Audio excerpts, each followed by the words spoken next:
এখানে বিশেষ নজর কেড়েছে একজন ফুটবলের নাম যদি বলতে হয় বাংলাদেশে, জাহান আহমেদের নামটা আসছে। ফুটবলটা বাংলাদেশ না জিততে পারলেও বাংলাদেশ রীতিমতো ইউরোপিয়ান ফুটবল উপহার দিয়েছে। এই দল ইউরোপিয়ান ধাঁচের ফুটবল এখন খেলতেই পারে, তারা প্রেসিং ফুটবল খেলতে পারে। তো কাবিরের মতো কোচ এই মানের টিমকে কি সামলানোর জন্য যথেষ্ট যোগ্য?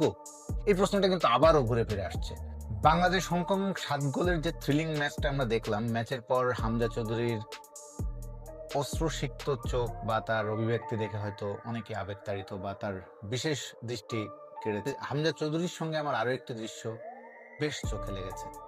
একজন তরুণ ডিফেন্ডার, একজন তরুণ ফুটবলের অভিষেক হলো বাংলাদেশ হংকং ম্যাচে। ম্যাচটার পর তাকে দেখলাম তার মাকে জড়িয়ে ধরে তিনি অঝরে কাঁদছেন। হেরে যাওয়ার হতাশায় শেষ মুহূর্তের গোলে বাংলাদেশ হেরে গেছে হংকংয়ের বিপক্ষে।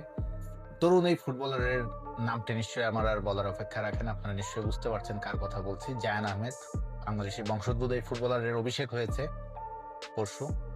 অভিষেকেই তিনি তাক লাগিয়ে দিয়েছেন, মুগ্ধ করেছেন, বাজিমাত করেছেন।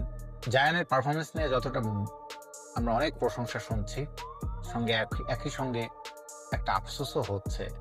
তাকে হাবিয়ার কাবেরেরা খেলালেন ৭৮ মিনিটে গিয়ে, তাকে বদলি হিসেবে নামালেন।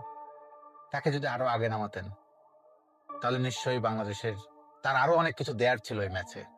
সেটাই মনে হলো লাস্ট 20 মিনিট তিনি যে দুর্দান্ত ফুটবল উপহার দিয়েছেন জায়ান, যেভাবে মুগ্ধ করেছেন, সেটা নিশ্চয়ই আরো তিনি দিতে পারতেন যদি শুরু থেকে খেলতেন। জাস্ট তার পরিসংখ্যানটা দেখুন, যতটুকু খেলেছেন তার পাসিং অ্যাকুরেসি 62%, 4টা ক্রস দিয়েছেন লেফট ফ্ল্যাঙ্ক থেকে উঠে ডি বক্সের ভেতরে, বলে টাচ করেছেন 18 বার। জায়ানের পরিসংখ্যানটা আরো মানে জাস্ট এই পরিসংখ্যান দিয়ে তাকে বোঝানো মুশকিল, তিনি যে পারফরমেন্সটা দেখিয়েছেন আমাদেরকে। জায়ানের স্বাভাবিকভাবেই খারাপ লাগার কথা, তিনি নিজের আরো অনেক কিছু দেওয়ার ছিল ওই ম্যাচে, তাও তবুও দলের হারটা তিনি হয়তো মানতে পারেননি, মাকে জড়িয়ে ধরে কেঁদেছেন।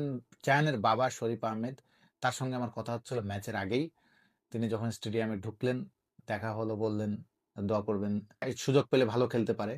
সুযোগ জায়ানের মিলল, এরপরে তো হতাশার হার।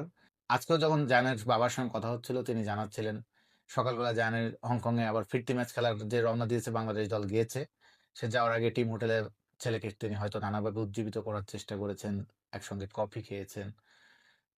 প্রফেশনাল ফুটবলাররা এমনই হয়, আজকের হতাশা আজকেই শেষ, আবার তাদেরকে নতুনভাবে জেগে উঠতে হয়, নতুনভাবে উদ্বুদ্ধ হতে হয় পরের ম্যাচটা ভালো খেলার জন্য। যেহেতু পরের ম্যাচটা আবার আমাদের বেশি সময় নেই, মাত্র 3 দিন পরে আবার হংকংয়ে গিয়ে অ্যাওয়ে ম্যাচ। আশা করি জায়ান আহমেদকে এবার শুরু থেকে কাবরেরা খেলাবেন। তিনি কেন শুরু থেকে খেলাননি জায়ানকে, সে ব্যাখ্যায় প্রেস কনফারেন্সে তিনি যেটা বলেছেন, আমি জানি না তার কথার সঙ্গে আপনার কতটা একমত হবেন। তিনি সাদউদ্দিনকে শুরুতে খেলিয়েছেন। বাংলাদেশের এই ডিফেন্ডারের যে একটা হাস্যকর ভুল আমরা দেখলাম, একজন ডিফেন্ডারের 2 পায়ের মাঝখান দিয়ে বল চলে যাচ্ছে,